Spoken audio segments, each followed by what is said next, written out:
Hi friends, welcome to cooking Josephina knowledge. இந்த வீடியோ நம்ம என்ன பார்க்க போகிறோன்னா, டெய்லி யூஸ் பண்ணுற தமிழ் சென்டென்ஸ்க்கு இங்கிலீஷில் வந்து எப்படி பேசலாம் அப்படின்றது தான் இந்த வீடியோவில் நம்ம பார்க்க போகிறோம். வாங்க ஃபர்ஸ்ட் சென்டென்ஸ் பார்க்கலாம். ஃபர்ஸ்ட் சென்டென்ஸ், இதை நீ எங்கே வாங்கின? இப்போ ஏதாவது ஒரு பொருளை பார்த்தோன்னா நம்ம கேட்போம்ல, இது வந்து எங்கே வாங்கின, எந்த கடையில் வாங்கின அப்படின்னு சொல்லி கேட்போம்ல. அதை வந்து எப்படி இங்கிலீஷில் கேட்கலான்னு பார்த்தீங்கன்னா, where did you buy this? where did you buy this? where அப்படின்னா வந்து எங்க அப்படின்னு அர்த்தம்.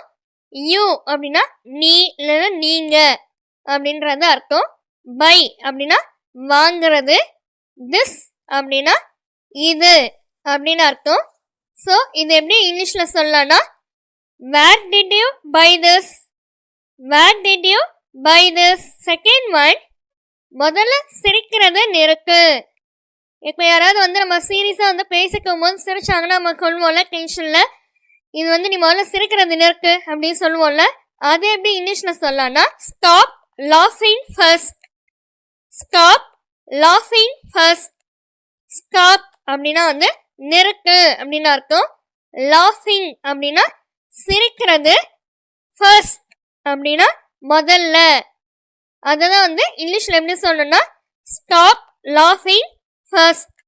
Stop லாஃபிங் first. Next third sentence, எதுனாலும் நேருக்கு நேர் பேசு. இப்போ யாராவது வந்து ஜாடமடையாக பேசுகிறாங்க இல்லை ஓமையாக பேசுகிறாங்க அப்படின்னா வந்து நம்ம சொல்லுவோம்ல, அவங்களுக்கு எதனாலும் வந்து எனக்கு நேருக்கு நேராக பேசு, பின்னாடி போய் பேசாது அப்படின்லாம் சொல்லி சொல்லுவோம்ல. அதை எப்படி இங்கிலீஷில் சொல்லலாம்னா, talk about anything face to face. talk about anything face to face. talk அப்படின்னா வந்து பேசுறது. about எதை பற்றி, அதை பற்றி இதை பற்றி அப்படின்னு சொல்லலாம், பற்றி அப்படின்னு சொல்கிறோம்ல, அதுக்கு வந்து about.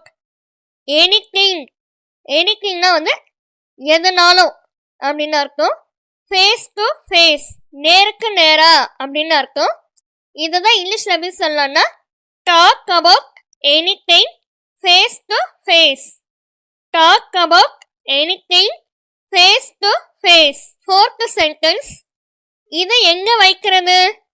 இப்போ ஏதாவது ஒரு பொருளை எடுத்துட்டோம்னா இதை வந்து எங்க வைக்கணும் அப்படின்னு சொல்லி கேட்போம்ல. அதை வந்து எப்படி இங்கிலீஷ்ல சொல்லலாம்? where to keep this. where to keep this. where அப்படின்னா வந்து எங்கே அப்படின்னு அர்த்தம். to அப்படின்னா வந்து இக்கு அப்படின்னு, நான் தனியாக வந்து மீனிங் பார்த்தீங்கன்னா இக்கு அப்படின்ற மாதிரி சொல்லுவோம். கீப் அப்படின்னா வந்து வைக்கிறது. திஸ் அப்படின்னா வந்து இது, ஏதாவது ஒரு பொருளை காமிச்சு இது அப்படின்னு சொல்லி சொல்கிறோம்ல, அதுதான் வந்து திஸ். இது எப்படி இங்கிலீஷில் சொல்லலாம்னா, where to keep this. Where to keep this. Last sentence, என் பொறுமையை நீ ரொம்ப சோதிக்கிற.